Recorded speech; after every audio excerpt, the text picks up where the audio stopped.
Esimda PUBG'ni birinchi sezoni qora rubashka, jinsovka va qora tuflik bo'lardi. Lobbisi juda ham sodda, hozirgidan boshqacha. Orqasida S1 degan yozuv ham bo'lardi. Esingdami do'stim, poligonga kirgan paytlarimiz, soqmas xalatni kiyib maqtangan paytlarimiz. Hech kimda giroskop degan narsalar bo'lmas edi. Yumpiga esa 9 yo'q tushar edi.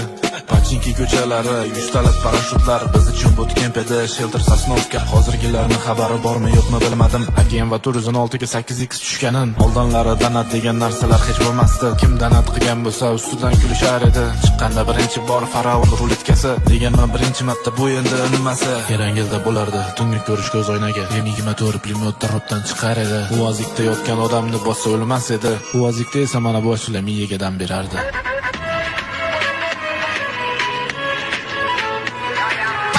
Esingdami oq-qora odamlar, abdachanni yo'qotib o'ynagan paytlar.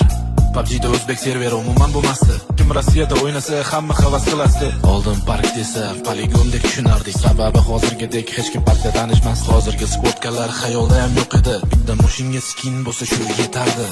Ha, bilmaganlar bildi. Bilganlar esa yana ozgina bo'lsa ham eski damlarga qaytdi. Ha.